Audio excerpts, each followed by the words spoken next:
Okay, we're starting in on regression right now. And regression, again, a regression line, a trend line is a line describing the relationship between x and y. You should think of a function where y, the response, depends on x. Again, like algebra class back in high school.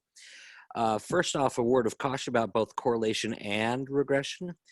Just because you see a trend, just because you see a correlation in your data set, does not mean that it's causal. Association is not causation. That's something you all should remember. Okay, so if it's from an experiment, sure. If it's not from an experiment, you cannot conclude cause and effect. Although in many situations you sort of think cause and effect would make sense due to the biology of a situation. Here's an example of that. Again, this is not an experiment where we set the levels of the explanatory variable, but we simply observe what's going on. In a study that a grad student in soil science did in Santa Maria on broccoli, she calculated the length of the roots, okay, in millimeters for a variety of different days since the plant was seeded. DSS is days since seeding, and the root length is just the length of the root system in millimeters. So this first plant was 32 days after it was seeded. It had a root length of 8.4 millimeters long. If I were to do that analysis, fit y by x, like before, days since seeding may allow us to describe the root length. Boom, okay. I see a graph, I see a scatter plot, I think linear. There is this one data point over here where there's something somewhat odd, a root length of 0. Oh, that one's dead. Okay, so yeah, that was one of the plants that she planted and it was dead. Okay, so but in general, I see a straight line trend. I would say this is a linear trend relationship. And even so, I cannot conclude cause and effect from the data alone. Now, people who study plants, for whatever reason, know as a fact that over time, plants' roots grow. Time is what's going on as we go in along the x-axis. The days since seeding goes upwards. The root length gets longer on average. That's the trend we see. But that doesn't mean the data alone can explain that.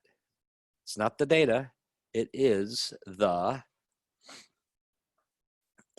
theory behind the discipline that tell us cause and effect. Okay. Okay, so regression describes a trend in a scatter plot. Essentially, the y value that could predict, so a relationship for predicting a y value from an x. If you were to use of all possible x, y trend lines, there's an intercept and a slope that completely determines the line. You could say any 2 points determine a line, or you could say an intercept and a slope determine a line. It's the same statement, in fact. But if I were to draw in a line that looks like this, you'd say, oh, yeah, that allows me to predict y from knowledge of x. For example, if I knew that x was 72 in length, okay, a person who is 6 foot tall, I read up and I read across, and guess that person is going to be weighing just a hair under 200 pounds. If I gave you the intercept and the slope, you could even calculate an exact prediction of y from x. So let's get into this in a little bit greater depth. The concept that we have here with this idea called the graph of averages is if I chunk my data set into, well, short people, okay, so 60 inches tall, let's go 62 inches or less, 62 to 64, 64 to 66, 66 to 68, 68 to 70, 70 to 72, 72 to 74, and then over 74 inches. And if for each of these ranges, I calculate the average value of y, the weight, for someone of that height, you're thinking, the average y for each of these different height groups, approximately, if I were to connect the dots, forms a linear trend line. The graph of averages, okay, is a great way of predicting the y value for any given x. But if I insist on, instead of dot to dot, if I insist on using a straight trend line, we could then do that with the knowledge of the intercept and then the slope. Well, fortunately, that's easy to do.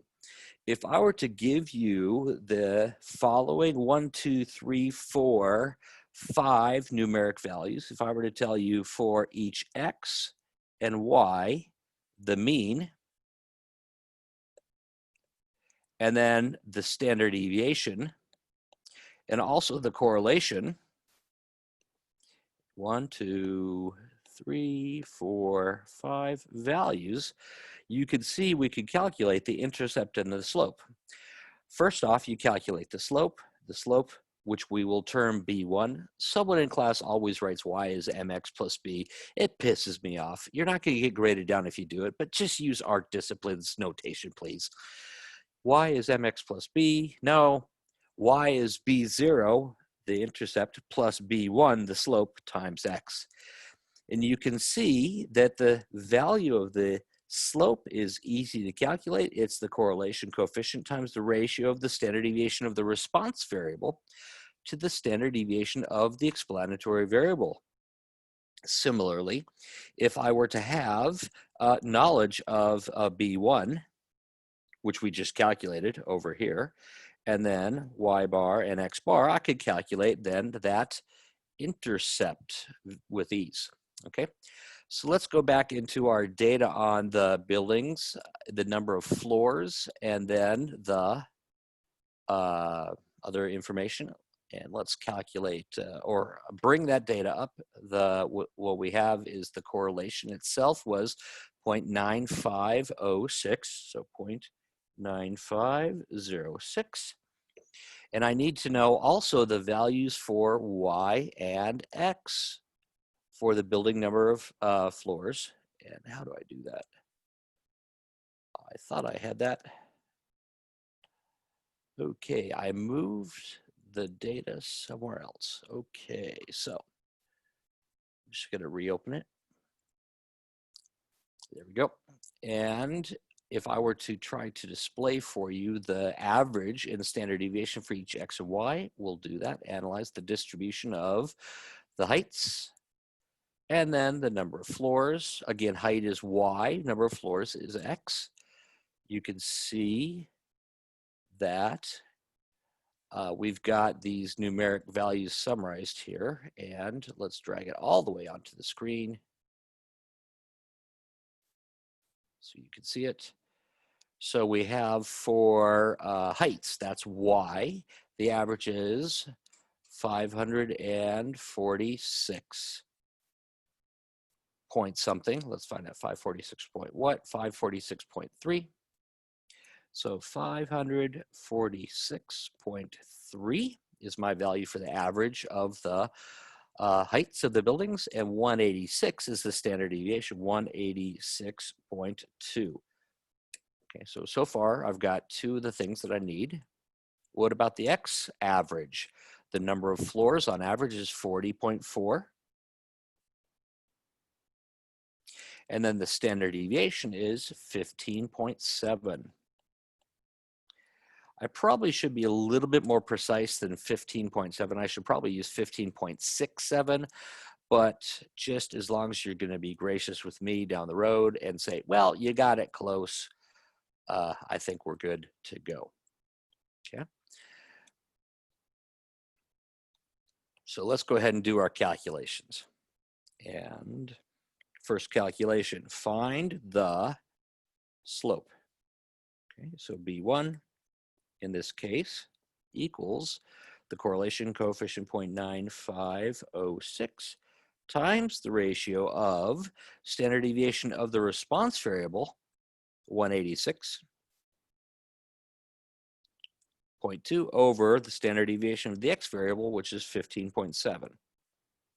you can already maybe see why more precision in the denominator there would be helpful. Okay, so let me see if I could pull up my calculator on my computer and do this real quick. 0.9506. Probably you should try this along with me. Times 186.2 divided by 15.7. So I've got 11.3. Now, clearly I did a little bit of rounding here, but as long as I have 3-digit precision in one part of the equation, maybe I should go with 3-digit precision in my results. So my claim is the slope B1 is 11.3. We'll talk about interpreting that in a little bit. Okay. What about B0? B0 here then equals y bar minus B1 times x bar. That's 546.3 minus 11.3. I always put a parenthesis around my B1 just in case the slope happens to equal a negative number. The negative of the negative will be easier to work with. I'll be less likely to make an error. B1 times now x bar, 40.4. And again, I'm going to ask you to maybe pause and verify that you get the same value that I do when I do the calculation on my computer. 546.3 minus 11.3 times then 40.4. I got 89.8. So there you go, intercept and slope, 89.8. Now, if I were to show you the actual output from JMP, let's see whether we can match our slope intercept. But first off, I'm just going to, up at the top, write my equation. That's the equation I'm going to write out, y hat. My predicted height of a building is 89.8 feet plus 11.3 feet per floor. So 11.3 feet times then x, where x is the number of floors. So I'm going to go ahead and erase everything but those. I'm going to erase everything but those things up at the very top, so that way it's less cluttered before I show you then JMP's results and verify whether I got it right or not. Okay, clutter erasing is nearly completed, and JMP time. So I've got my Y, heights, number of floors, X. If I were to fit a trend line, you can see first off, well, the same graph is shown as before, but I've got here where it says linear fit, the height that they're calculating is 90.3 plus 11.292375 times the number of floors. So my claim is I'm off by a little bit because I did a little bit of rounding in my calculation of the intercept and then the slope. But if I were to give you for the final exam, and you'll see this on the sample exam, the correlation coefficient, then also the mean and standard deviation of each x and y, you should be able to get the intercept and slope and write out a prediction line. And so let's go ahead and use that prediction line now. And I'm going to go ahead and use my version of it, even though I have a slightly more precise version. It's no big deal. To do that, you might be wondering, what height would you predict for an 80 floor building? So if X is 80, what is the Y hat that comes out of it? Y hat is a prediction of Y, or the average Y for an X of 80. So Y hat would be 89.8. It's the intercept plus then 11.3 times then 80. Again, the 80 floor building, what height would you predict? Again, maybe you should pause and calculate this while I do the work myself and see if you get the same value that I do. And I'm going to use 89.8.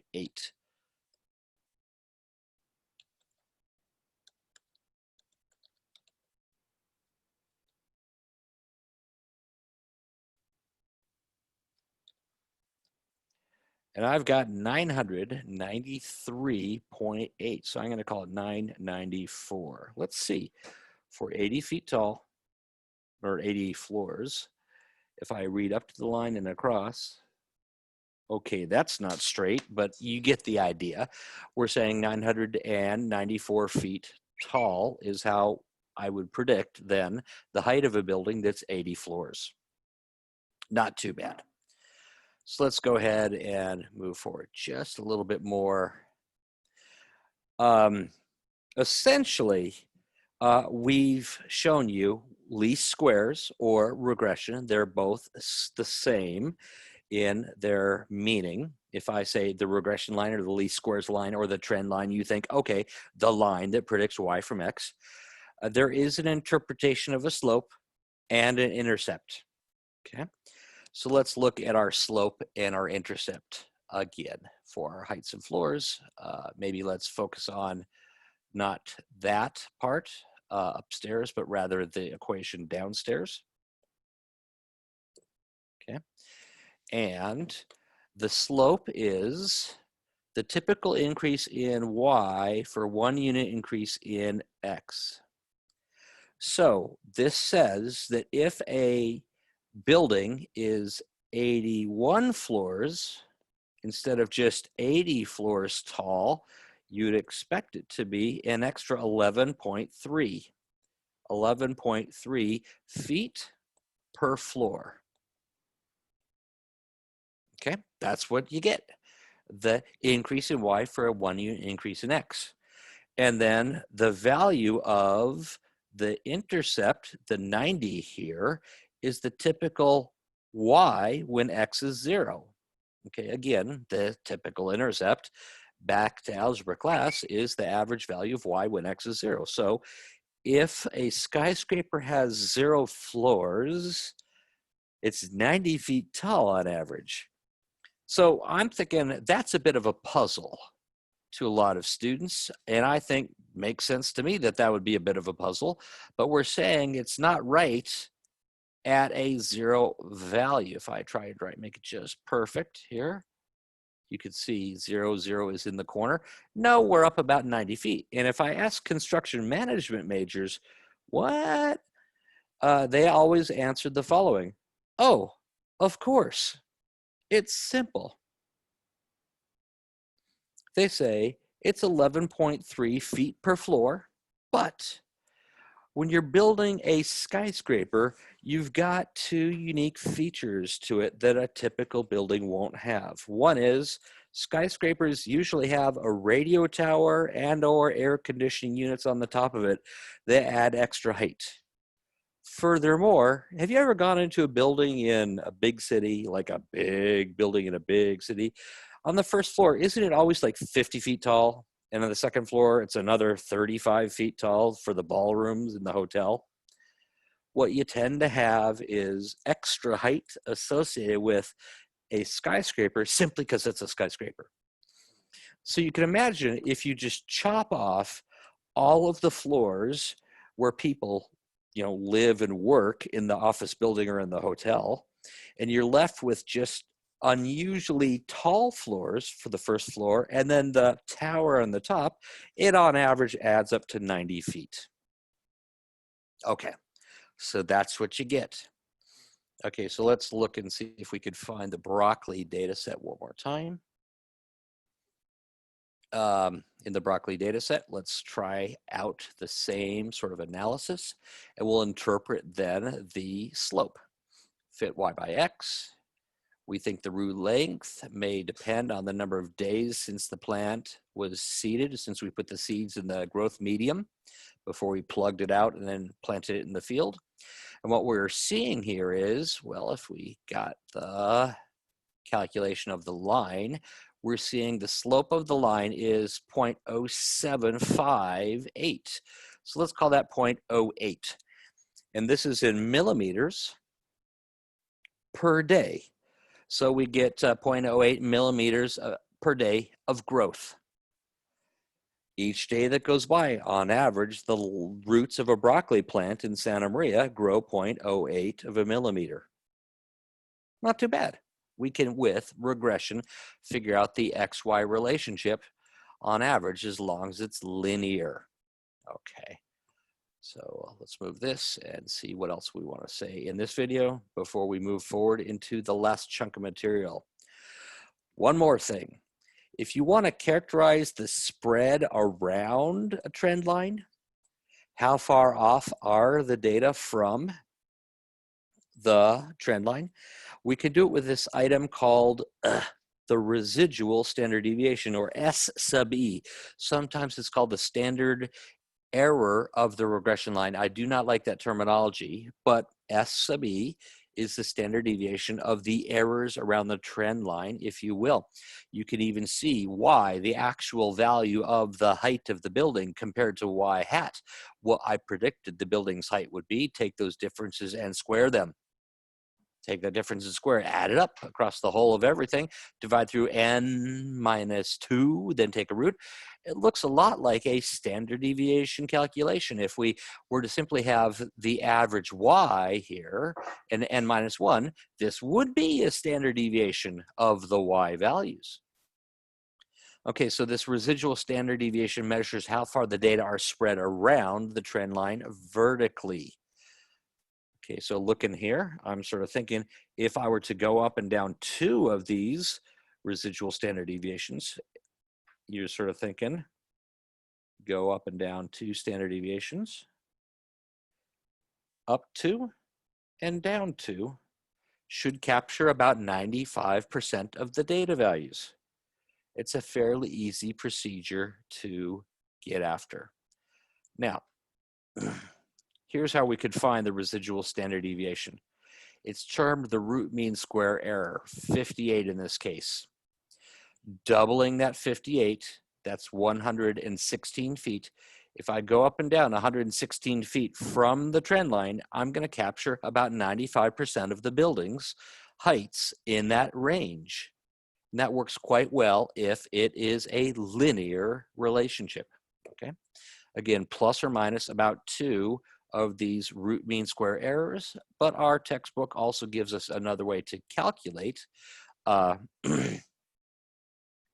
the value of the residual standard deviation. Okay.